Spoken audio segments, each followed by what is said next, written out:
La salud no espera y las dudas tampoco. Abrimos el consultorio para ti, sin filas, sin esperas y con los mejores especialistas.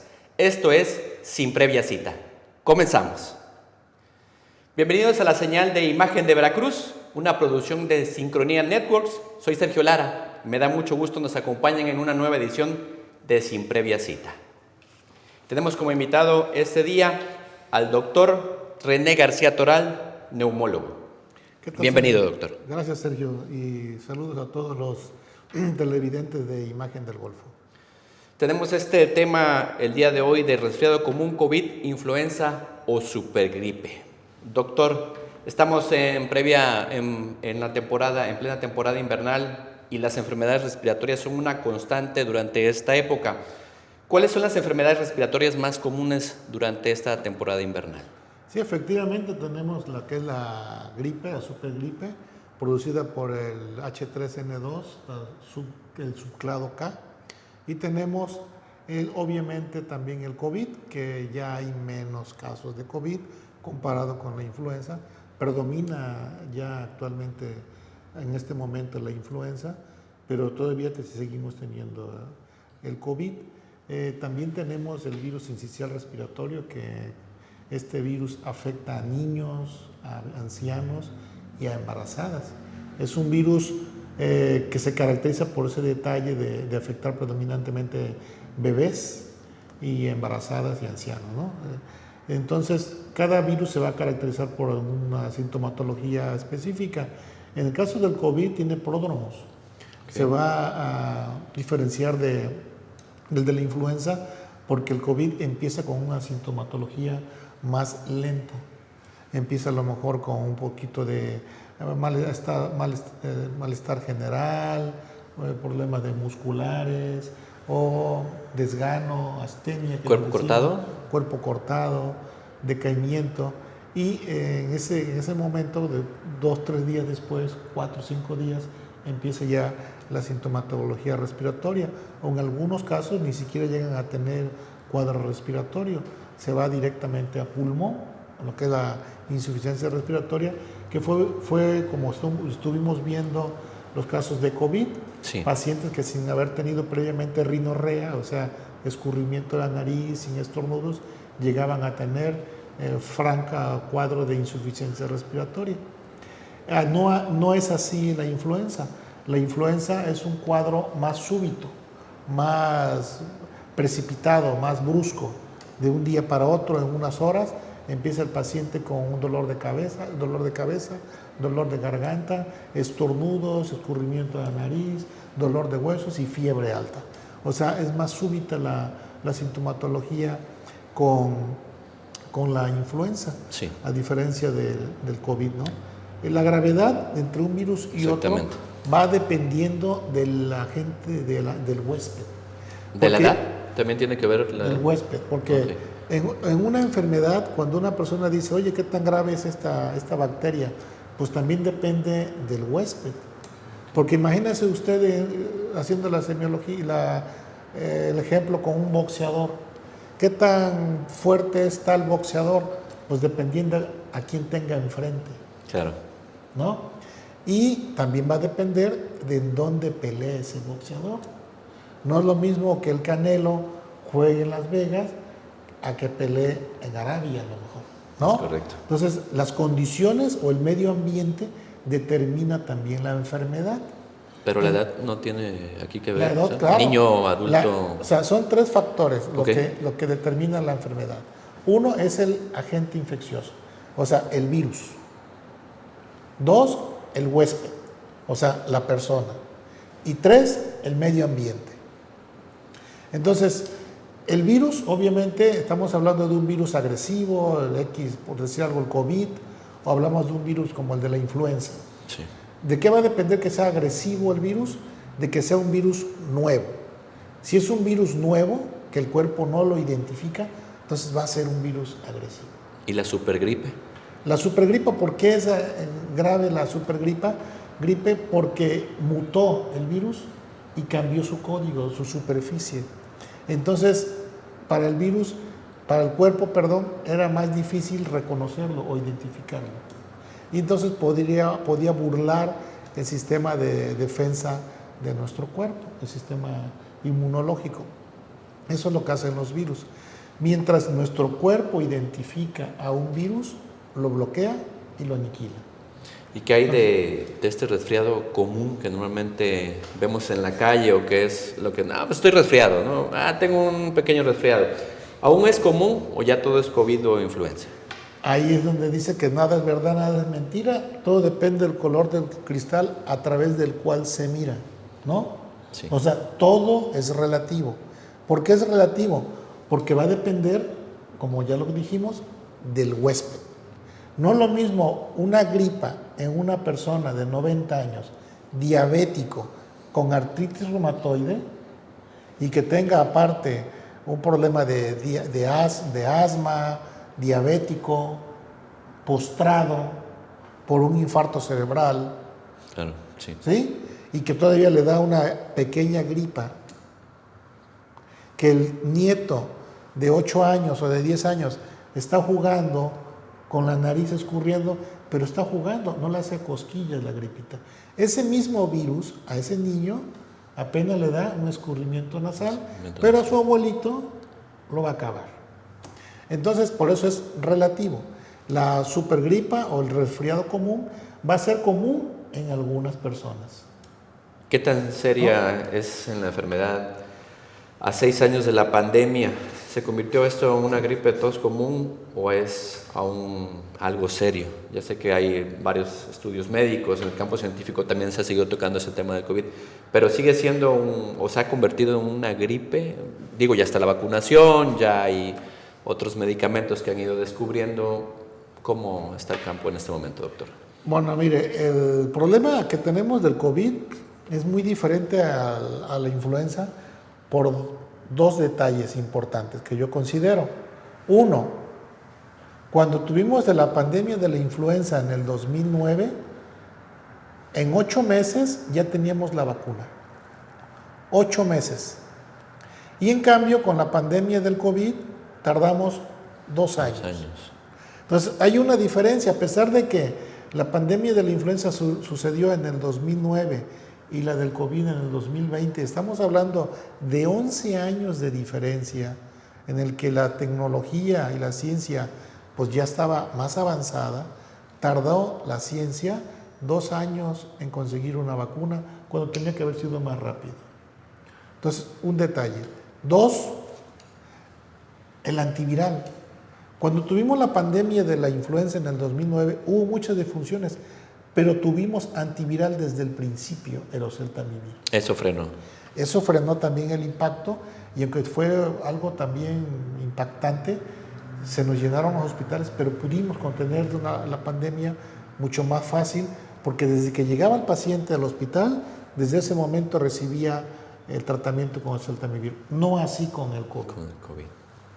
¿Cuál es el problema actualmente con el COVID? Sí. Que seguimos teniendo el mismo problema. Son medicamentos sumamente caros que rondan los 10, 15 mil pesos, 20 mil pesos para tratarse un COVID. 20 mil pesos es muy caro, y comparado con un oseltamivir para tratar la influenza es mucho más económico. Entonces seguimos teniendo problemas para tratar un COVID, sobre todo cuando el COVID se va a complicar en cierto tipo de personas. Obviamente el joven de 20, 22, 23, 24 años que está jugando en las canchas de fútbol, no le preocupa la influenza, ni el COVID, ni nada. Claro. ¿No?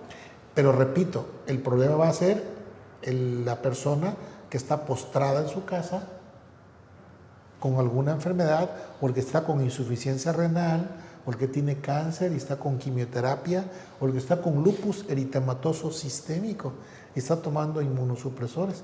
Y si le da una gripa, ese va a ser el problema. Y ahí es donde nosotros nos enfocamos, porque es el tipo de paciente que nos llega al hospital complicado. ¿Qué tan efectivas son las vacunas? Precisamente ahorita que está esta campaña de vacunación, y una persona puede volver a contagiarse a pesar de que tenga una semana de que acaba de tener COVID. La vacuna sí es efectiva, pero ha ido disminuyendo, por ejemplo, la vacuna de la influenza. Se reportaba una efectividad para evitar enfermedad del 30%, para evitar complicaciones de hospitalización del 30%. Sí. Pero hubo un momento que la efectividad de la vacuna de la influenza era del 70%, como lo fue la del COVID. Entonces sí teníamos una alta efectividad, pero actualmente hemos estado viendo en nuestro consultorio particular que prácticamente el 90% de los pacientes que llegan actualmente en estos 15 días que hemos tenido de inicio de año, que nos llegan con cuadro respiratorio, son personas no vacunadas contra influenza. ¿Y de más o menos qué rango de edad son estas personas que llegan al consultorio? Llegan de todo, desde niños, jóvenes, como ancianos. O sea, llegan de todo, pero tienen el común denominador que son personas que no se vacunaron en el 2025. Se vacunaron en el 2024, pero no en el 2025. Y si se vacunaron en el 2025, se vacunaron una semana antes de enfermarse. La vacuna va a tardar 20 días en elevar los anticuerpos. Usted se puede poner la vacuna hoy y mañana se enferma de influenza, pero no fue por la vacuna, fue porque no le dimos tiempo a la vacuna ¿De crear anticuerpos? de crear anticuerpos. Son 20 días. ¿Y con el COVID pasa igual? Con el COVID igual. Entonces la gente dice, no, es que me vacuné, me sentí mal a los 2 o 3 días, pero no fue por la vacuna, fue porque ya traía la infección.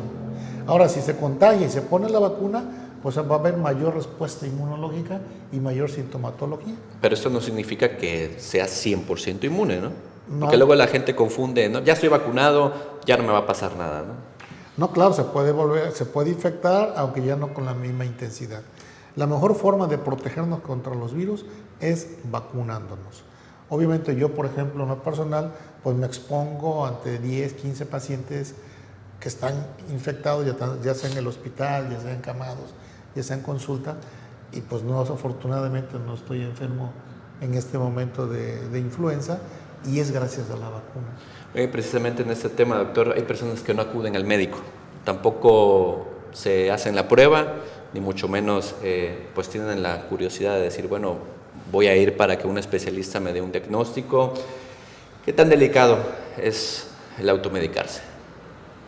Bueno, el automedicarse siempre va a ser delicado porque, mire, tenemos pacientes que están con influenza y les ponen una dosis de dexametasona. Y resulta que es un paciente diabético. Y se los puso el compadre porque leyó que la dexametasona. Pero resulta que tiene 1 o 2 días apenas de haber iniciado la sintomatología. Entonces lo que estamos haciendo es inmunodeprimirlo, bajándole las defensas, y ese virus puede incrementarse, aunque el paciente sea inmunocompetente. Entonces el uso indiscriminado de medicamentos puede ser contraproducente en algunos casos. Sobre todo pacientes que están inmunodeprimidos. Si yo le pongo una dosis de esteroide, de corticosteroide, pues lo voy a inmunodeprimir más y voy a ponerle gasolina a la llama. ¿Qué pasa con la gripe o con la tos maltratada? Pues puede haber complicaciones, por ejemplo, en un paciente posoperado que tenga una laparotomía exploradora, que esté recién operado y tenga una tos muy intensa, se puede abrir la herida. Eso es una. Si genera una hernia. Pacientes que tengan una tos tan intensa, se pueden llegar a tener hasta fractura de la costilla. Hay casos que tienen fractura costal. O pueden llegar a tener algún desgarro interno, lastimarse la garganta o el pulmón y llegar a tener un sangrado, hemoptisis por la tos. O pacientes que tienen enfisema, por ejemplo, bronquitis crónica, EPOC, pueden llegar al toser muy fuerte, generar un neumotórax, o sea que el pulmón se colapsa, se le poncha el pulmón por una tos tan intensa. La tos puede ser peligrosa en algunos casos, o generar el síncope, por ejemplo, el síncope por tos. ¿Cuál es el síncope?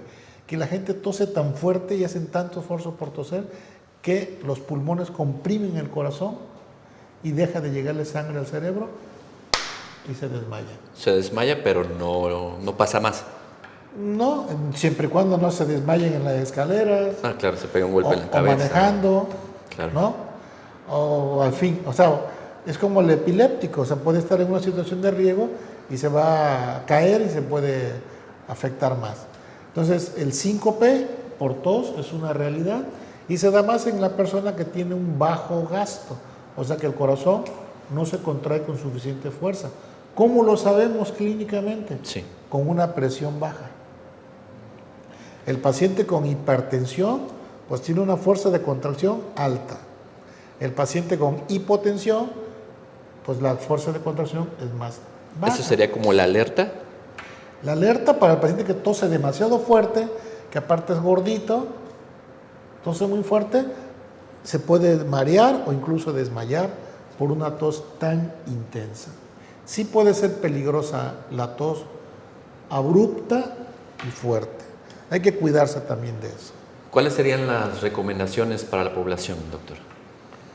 Bueno, la recomendación principal es que la gente debemos de entender que vivimos en sociedad, o sea, vivimos en comunidad y que la enfermedad infecciosa, las virales, se comparten y son enfermedades que requieren responsabilidad. No es lo mismo una persona diabética que una persona que tiene una enfermedad infectocontagiosa. Y por eso el gobierno interviene cuando hay una pandemia, porque una persona enferma puede infectar a 10. Un diabético no va a complicar a otro diabético. Un diabético no va a afectar a los demás. Pero un paciente con influenza, con COVID, con tuberculosis, sí va a afectar a los demás. Entonces se requiere responsabilidad. ¿El uso de cubrebocas? ¿Vacunarse? Exactamente. O sea, la persona inmunocompetente, aunque no tenga tantos síntomas, debe entender que puede afectar a sus vecinos, a sus familiares, a sus papás, a sus abuelos. Vacunarse y usar obviamente el cubreboca disminuye 70% las probabilidades de contagio en la mayoría de las enfermedades infecciosas pulmonares. 70%.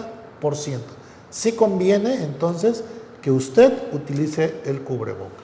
¿Cuándo o quién debe acudir al neumólogo? Porque luego dice, no, pues yo nada más voy al médico de la esquina, al médico general. A veces confundimos o no tenemos la idea de que hay una pirámide de atención y pues decimos, no, pues el que sea me atiende, ¿no?